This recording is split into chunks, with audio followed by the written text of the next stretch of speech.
Hey YouTube, got another update on this crazy game of BBR3 with Madman. We played another 2 rounds. We're at the top of the 7th, and here's our casualty bin from the boneyard dish. Alright, so fairly eventful. Got ourselves an Anzac carrier in there. Japanese carrier. American bombers, all that fun stuff. Okay, so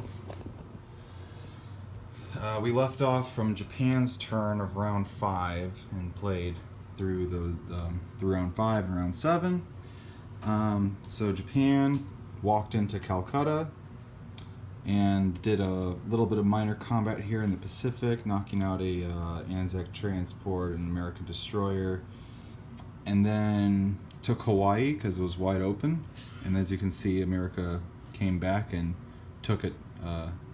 Came back from the other side of the world when he went into panic and went over there. And then in 2 turns he took it back after I had taken it and pulled my units out to 33. And then I also split up some units and sent some stuff down to New Zealand. And I took New Zealand and managed to hold. He didn't attack New Zealand, but he attacked the sea zone. I had 1 super carrier with 3 fighters, a cruiser, 2 destroyers, plus this transport, right? And this battleship. And he attacked it with his bombers. He had 2 American bombers and 4 American fighters. He revealed his tech to be heavy bombers. So rolling 4 dice against me. And then previously before this, he knocked out a couple Japanese transports over here with the heavy bombers that I had foolishly left within range. But yeah, he attacked the sea zone, got like 7 hits, and I had everything left. Everything left was the battleship, which was undamaged, and 2 planes, and I took everything else. And then Anzac came in, and I rolled well and he didn't. I got 1 AAA shot with the battleship, and so he came at me with a destroyer, a carrier, and 2 fighters, and I managed to withhold it. So once again, dice worked out for me. So I got a damaged battleship here, 1 fighter, and these 2 ground units, and this transport still lives. And then up here, got a good amount of stuff in the Caroline Islands, 1 super carrier there. Another super carrier was built previously, and we got another battleship down here as well. And then this American Navy over here is on the way. He's low on Air Force currently. This game is crazy. It's quite obviously an Axis victory, more than likely, unless some miracle happens in 2 turns. But we're playing this out from morbid curiosity, just to see what can happen. You know, it's the nice thing about a turn limit, you know. Over here, America got lucky, and originally got lucky and was able to liberate London, but then on the following turn, on round 6, so on round 5, America liberated London, and on round 6, Germany took it back again, but just barely. I had 1 artillery that had managed to take London back again. Crazy how that works out. So thanks for the extra money. Got a nice healthy stack of cash for Japan. Got a nice stack of cash for Germany. But it's not looking great for Germany regardless of the money situation. Let's see, what else? So we've had some skirmishes over here. Used the TACs to take out the last of the Soviet tanks. There are no Soviet tanks on the board. Italy has been doing its thing. The Soviets took Bulgaria with 1 infantry, and that was a walk-in. I accidentally left it open. Then they brought some units in, airdrop, and a guy from Yugoslavia and mech from northern Italy, plus fighters from this Italian carrier I built. Finally get one of these on the board. All right. The gratuitousness of it, I love it. After that, this turn, Italy just built a bunch of infantry to stock up on stuff there. The UK, what's left of the UK, went back even further from India.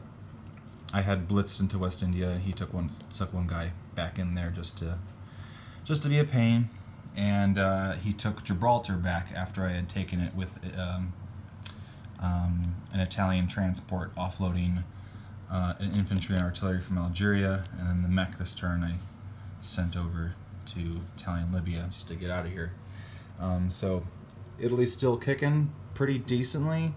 Has an infantry on Malta, a mech here. They still have Ethiopia and British Somaliland for some reason.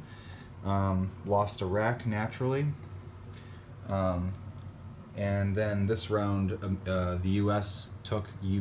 liberated UK again, and Germany will not be in a position to get it back. Rick just went in a little too prematurely to try and get UK going again. But now UK has this stuff over here. Got an artillery in Egypt, and this stuff here. So he's going to have a limited economy with the UK, which has 25 plus their NOs, to get back up and running again. Too little, too late, I think, but we'll see. He can still build stuff here. Upgrade his factory again, perhaps. Who knows? Because that got knocked down to a minor. Same thing with the factory in India, although I doubt that he's going to be able to get that back. The sub, this Japanese sub also knocked out a transport, a UK transport that was by himself. I've lost the sub NO because I went after the sub in the Soviet sub that was left in 124. I went after him with a sub and a destroyer, and he got lucky. He didn't survive, but he got 2 hits against me. I should have gotten in with another couple subs perhaps, but yeah, I only got 4 subs on the board right now, plus 1 transport. Finland also attacked Karelia, killed the infantry there. He's gotten a destroyer for the Lend-Lease, and he's just pumping out infantry, artillery here, and then railing infantry from elsewhere, and stocking up in Leningrad. I have forces here, so his Far East units have kind of stalled here because they just don't want to. He's on edge over here, so. And there's like next to nothing over here. He's just got this one guy in Baratia, or Baratia. However you say it. I'm not really sure how to say some of these territories. Okay, and U.S. has a bunch of bombers on the way, and then sizable force over here in London, of course. And Anzac has liberated Scotland. Canada has liberated Scotland. Canada has not had their NO for having a unit in the French territory this whole game, by the way. Usually if that transport survives, it comes down here, and they offload in French Guiana, and they have $3, provided they have an infantry in a original French territory, but they have not had the chance to do that this entire game. So that's crazy. And we still got 1 Anzac and 1 French unit, or sorry, this is Canada, technically. I think it's Anzac. I consider it Anzac, but we got 1 Anzac or Canada unit and 1 French infantry in Cairo, and this is the last French unit on the board. The destroyer that was in, the French destroyer that was in 99 was killed on the previous round, so he's dead. So I'm very close to getting rid of all these gross blue units, but I think this guy will live to see another day. Anyway, that is the status. Oh yeah, I also with back in to Japan, brought a bunch of stuff into Malaya. I got a factory in Malaya now too, pumping out units here, and congregate on Caroline Islands, new stuff back here. Now that like Japan is like this secure, it's like I'm almost not really sure what to do with them anymore. But just doing some things as we do. So anyway, we'll be finishing out the round, the game, I mean, later, last 2 rounds, in probably a couple days. So we'll see. Until next time, let's roll the dice better.